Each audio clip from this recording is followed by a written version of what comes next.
As I sat down with Cindy, talking to her really about the service today, she really shared something with us about what was really important was hearing the stories about Keith and the different things. And many times we don't know the impact of our life. And Cindy's began to really hear about some of these stories that were coming up. And so she asked about putting together a tribute video about these stories. And so what we want to do is really hear some of these stories and share, because that's really what our life is about. It says that God looks at the heart, but man looks at the outward appearance. And so many times we don't know the real impact to people's hearts and lives until later on. And so what we want to do is really kind of share about the impact of Keith and how he made a big difference in this world. So we want you to hear about some of these stories. The first time I ever saw Keith was at our first life group meeting. And the very first thing I thought was, oh my gosh, look at that gorgeous head of hair. Sorry, honey. But the one thing I'll always remember about Keith is everyone knew that Jesus was important to him, how strong his faith was, and I will just always remember that about him. I was also glad that a few weeks ago I was able to tell him that he was my mentor and disciple for me. He meant so much to us. He tried to teach us how to be a Christian. He'll be missed so much. Yes. We love him and Cindy. Yes. We love you, Cindy Lou. Good morning.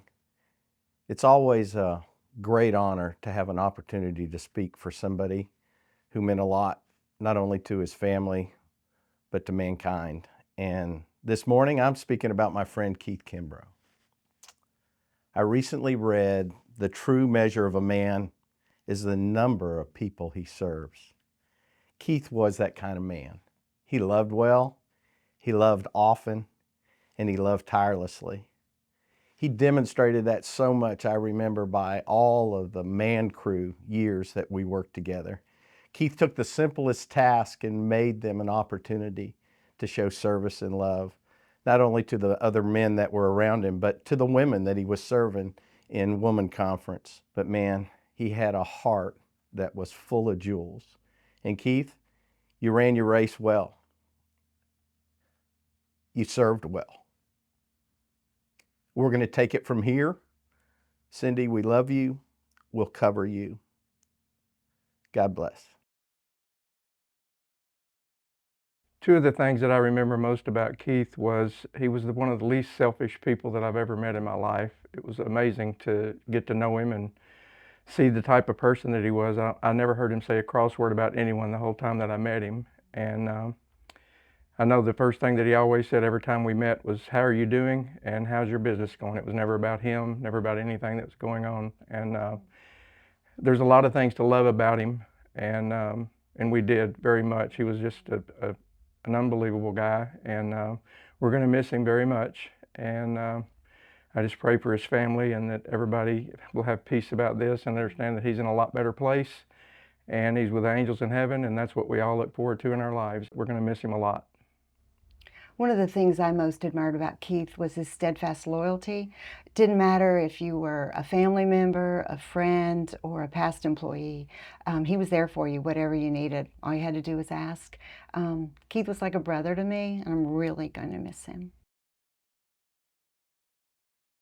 First, I'd like to say my heart goes out to the family of Keith. Keith was somebody that played a big role in my life at a time period where I was unsure of men and men's love for one for another, and he showed it and represented it well, God's love to his people. I needed a representation of God's love, and when I prayed about it, Keith was brought into my life through men's group, men's ministry here at New Life, and really played a big role, just showing up and praying with me, praying for my family. He had confidence in me at a time where I didn't know if anybody did. If anybody was in my life very little, but played a big role, I would say it'd be Keith, who, with the love and compassion for others, it was evident. Thinking about Keith brought up a conversation I had with a friend of mine years ago about what you would want in your obituary on your headstone. And I said, he was a good man is what I would want. And that's what I think about when I think about Keith. And my friend had said, that's kind of simplistic. And I said, no, not really. It's kind of like the great commandment. Love the Lord with all your heart, your mind, your soul, and love your neighbor as yourself. And that's who Keith was. He lived life as a Christian. He was friendly. He was giving. He was generous. He loved his family. He loved his man. I never heard him say anything bad about anybody. When we would meet in the sanctuary or at life group, he would come up to me and he would say, how was your week? Everything going okay? How's Tony? How are the kids? He was a good man for doing things like that. He always made you feel like you were the most important person. I never heard him say anything bad about anyone, anything negative, except maybe this one time. We were in the car going to Galveston on a trip, and we were riding for 9 hours in the car. And Cindy and I were in the back seat, and Keith and Joe were in the front. And Keith looked at Joe after about 9 hours, and he said, they haven't stopped talking for 9 hours. They just keep talking. And he goes, they never even repeat the same thing over and over again. He goes, how can they talk for 9 hours? And it just made us laugh because, like Joe said, Keith didn't say anything bad, but he could speak his mind if he wanted to. And we just thought that was so funny because he didn't make any bones about Cindy and I talking forever. It was really funny. We're going to miss him.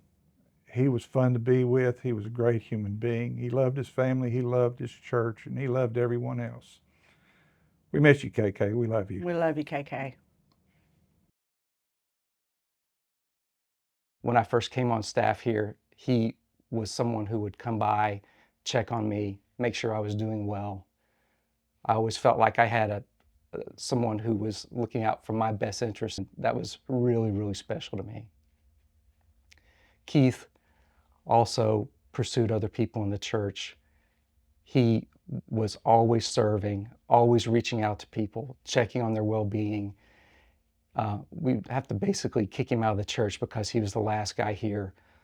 And we just loved having Keith around. Such a blessing for everybody that was here. And Keith always pursued the Lord as well.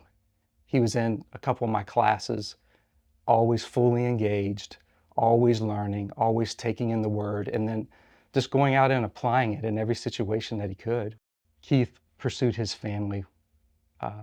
Keith loved his family, always talked about his family, and just the way that he loved on his wife and on his kids, always talking about them, always trying to point them to the Lord, was just something that just came from him. You could see it. You could see it on his person and how he loved God and how he wanted everybody to know about Jesus. And what an amazing legacy that he's given his family and given this church. And I just want to thank you guys for letting me share about Keith. And let's just celebrate him today. One of the things that I love the most about Keith is that he's so kind and so considerate. And he always was very slow to think about what he wanted to say, to make sure that it was presented in a kind and considerate way. He had the philosophy of slow down, savor every bite, breathe in. And anybody that has ever had a meal with Keith knows that he had every meal as his Last Supper. But we love him and we honor him, and we will see him again. What I remember about Keith is I was with him quite a bit, that his generosity. We'd be driving down the road together and he'd want to stop and give some guy money on the side of the road. He was always thinking of somebody else. It was never about him. He was always giving. I remember the very first time that I ever met him was during Woman here at the church, and he volunteered to take the trash out. and I didn't even know who the guy was. And he worked like you wouldn't believe for 3 days, and that's where he really captured my heart, the way he worked here. And I'll always remember KK, and he'll always be in my heart, Cindy, and you and the family. And I just thank you for letting us be with him.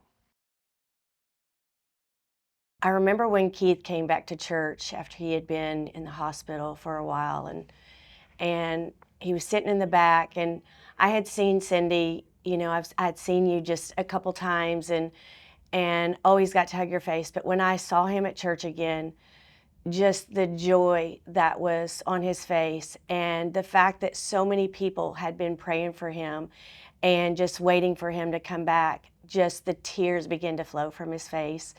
And just knowing that so many people have loved and cared and prayed for him. And so I'm just thankful for those moments that we've shared with him and you, Cindy. You guys are incredible. You're such a vital part of this church, and we love you with all of our heart. And if I can say something, is I know that we actually sat on a board with Keith and Cindy in regards to some different couples really had a heart about the pastors and providing places of respite for pastors and leaders, not just here in our church, but really around the state and beyond. And so it really showed the heart of Keith and Cindy is how much they love people. And Keith was that way. He was about loving people. And so, Cindy, I know for Kim and I, we love you dearly and your entire family. And as a church, we're here for you.